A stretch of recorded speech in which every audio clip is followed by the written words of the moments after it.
Hi guys, welcome to your YouTube channel DSC classes 59। तो guys आज एक और वीडियो लेके आया हूँ जिसमें हम क्लास 11th की जो अकाउंटेंसी है उसका एक न्यू चैप्टर स्टार्ट करने वाले हैं। और वो न्यू चैप्टर बहुत ही ज़्यादा आपके लिए यूज़फुल है, इंटरेस्टिंग है और ईजी कह सकते हैं। लेकिन ईजी जब भी होगा जब आप उसको अच्छे से ध्यान दे के समझेंगे। ठीक है, तो उस चैप्टर का नाम है आपका अकाउंटिंग इक्वेशन यानी लेखांकन समीकरण। तो गाइज़ आइए इस चैप्टर के बारे में और भी जानने की कोशिश करते हैं और समझते हैं कि ये चैप्टर क्या है, कैसे सॉल्व होते हैं। कई बार इसमें से लॉन्ग क्वेश्चन भी बनता है और शॉर्ट क्वेश्चन तो आते ही आते हैं। तो इसका मतलब ये स्कोरिंग चैप्टर है गाइज़, इजी है, स्कोरिंग है, इंटरेस्टिंग है और आपको मज़ा आएगा करते हुए। तो गाइज़ आइए स्टार्ट करते हैं ये चैप्टर।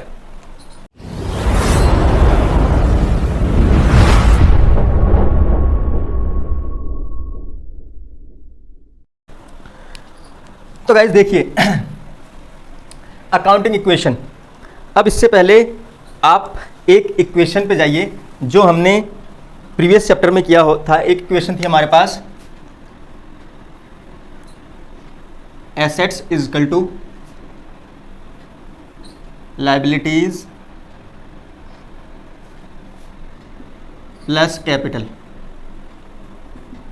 ये इक्वेशन आपने पढ़ी होगी, बुक में भी लिखी है ये और मैंने पहले भी आपको समझाई होंगी। ठीक है, ये क्या है, asset is equal to liabilities plus capital.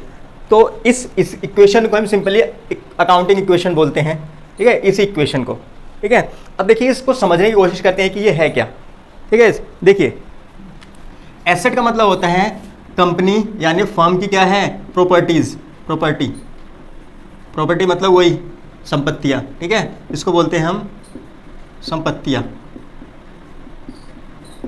ठीक है, यानी एसेट्स का मतलब क्या होता है, प्रॉपर्टी, जो कि मैंने आपको डीपली समझाया हुआ कि एसेट्स का मतलब। और लायबिलिटी का मतलब क्या होता है, यहाँ पे कोई भी ऐसा पैसा जो फर्म को पे करना है और फर्म ने किससे वो पैसा लिया है, वो फर्म के आउटसाइडर से लिया है। यानी आउटसाइडर जो फर्म के बाहर है उससे पैसे लिए हैं।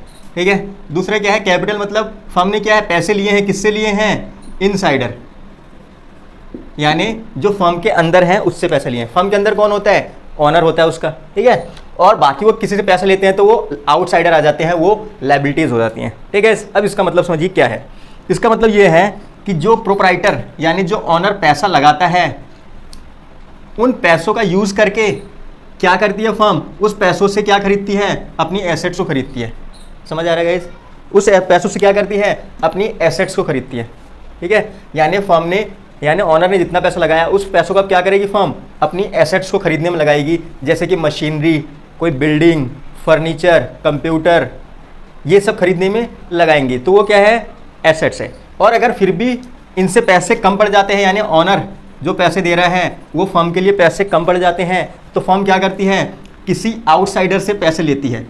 ठीक है, किसी आउटसाइडर से पैसे लेती हैं और उस पैसों का यूज़ करके भी क्या करती है, वो एसेट्स खरीदती है। ठीक है गाइस, समझ आ रहा है। तो इसका मतलब क्या है, चाहे इनसाइडर से पैसा लोगे आप, चाहे आउटसाइडर लोगे, दोनों का कॉम्बिनेशन, दोनों को कंबाइन करोगे, जोड़ोगे, तो उन दोनों अमाउंट को जोड़कर ही उतने की ही आपकी क्या होगी, प्रॉपर्टी होगी। ठीक है, यानी जितना आपके पास पैसा है उतनी ही चीज़ें आप तो खरीद सकते हो। समझ आ रहा है। अब आप ये बोल सकते हो हम तो लोन ले लेंगे, लेकिन गाइस अगर आप लोन लोगे तो इसका मतलब क्या हो जाएगा, वो लायबिलिटी तो हो जाएगी। तो आप लोन लेके कुछ प्रॉपर्टी खरीद रहे हो, लेकिन उससे पहले आपको लायबिलिटी भी तो आ जाएगी वो। तो इसका मतलब क्या है कि जो हमारी एसेट होती है वो हमेशा किसके इक्वल होगी, हमारे लायबिलिटीज़ और प्लस कैपिटल की। क्योंकि आप जब भी एसेट खरीदोगे या तो अपने पैसों से खरीदोगे या तो लोन लेके खरीदोगे। ठीक है, तो इसलिए दोनों का कॉम्बिनेशन क्या है, एसेट। तो इसीलिए इसको क्या बोलते हैं, ये इक्वेशन क्या है, हमेशा बैलेंस्ड होती है। ठीक है, तो इसी पर्पज़ से हम एक बैलेंस शीट बनाते हैं जिसपे एक तरफ, आपने बुक में भी देखी होंगी, बैलेंस शीट कुछ इस फॉर्म में होती है।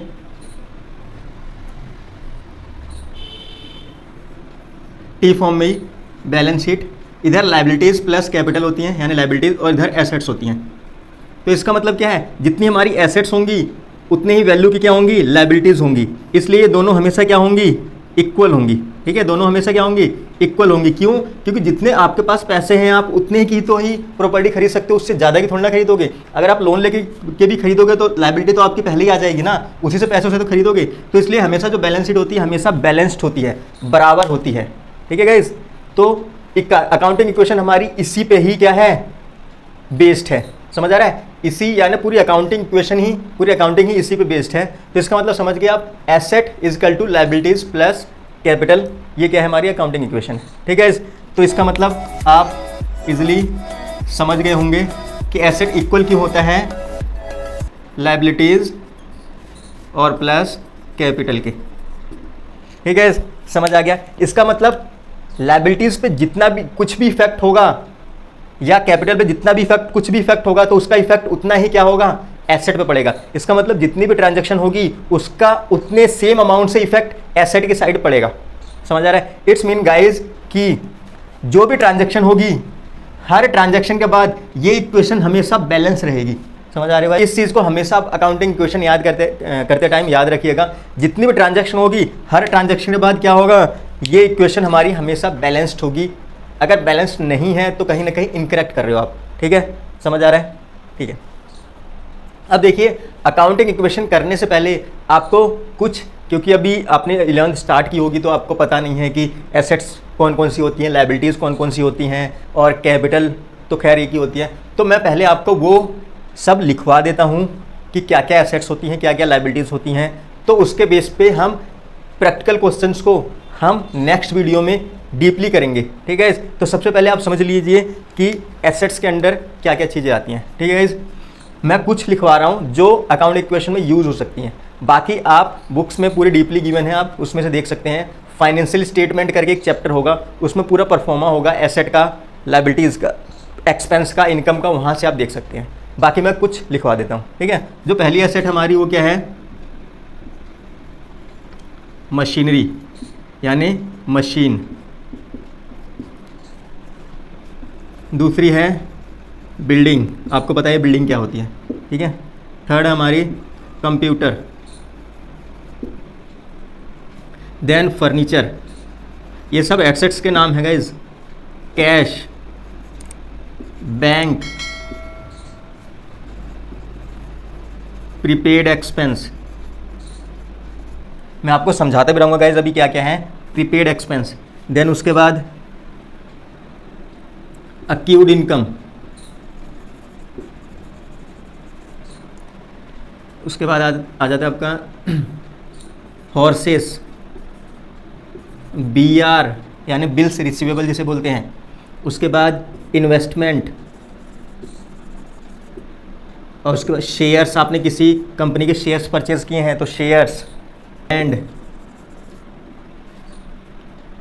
ठीक है। ये सब क्या है, कुछ एसेट्स के नाम हैं, ये आप याद रखिएगा, ठीक है। अब आते हैं लायबिलिटीज़ की तरफ, यानी जो आउटसाइडर की होती हैं। सबसे पहला आता है आपका क्रेडिटर्स, उसके बाद BP, देन आउटस्टैंडिंग लायबिलिटीज़, अभी मैं बताऊंगा कि इनका मतलब क्या क्या होता है। Then loan, short term loan, खैर डिबेंचर तो यहाँ पर नहीं होंगे, डिबेंचर्स, कैपिटल, और इसके बेस, अब इसमें कुछ हमारे एक्सपेंस और इनकम भी यूज़ होंगी, तो उसको भी आप समझिएगा कि एक्सपेंस क्या क्या है और इनकम कौन कौन सी है, ठीक है। एक्सपेंस और इधर इनकम लिख देता हूँ मैं, ठीक है। यानी ये हमारे खर्च यानी व्यय क्या क्या होंगे और हमारी आय क्या क्या होंगी, ठीक है। उसकी भी इसमें हम ट्रीटमेंट करेंगे, ठीक है। तो आपको अगर ये याद रहेगा तो आपको ईजिली समझ आ जाएगा, ठीक है। एक्सपेंस में जैसे कि आपने रेंट पे किया है, रेंट पेड, इंटरेस्ट पेड, यानी कुछ भी चीज़ आप पे कर रहे हो जो रेगुलरली पे करते हो वो क्या होते हैं, एक्सपेंस होते हैं, ठीक है। उसके बाद सैलरी, ड्राइंग, उसके बाद कमीशन, कोई लॉस है आपका तो वो भी एक्सपेंस ही होगा एक तरह से, ठीक है। और लॉस बाई इंसिडेंट यानी लॉस बाई फायर हो गया, ठीक है, या पैसे डूब गए, बैड डेट्स हो गए, या वेजेस, या कोई एडवर्टीजमेंट एक्सपेंस,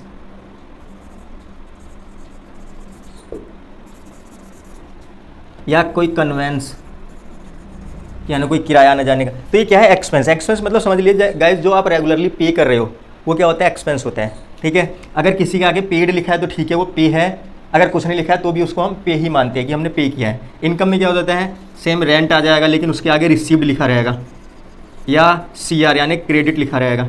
ठीक है, उसके बाद इंटरेस्ट रिसीव्ड, सैलरी तो नहीं होता ड्राइंग, कमीशन रिसीव्ड या प्रॉफिट हो रहा है फर्म को,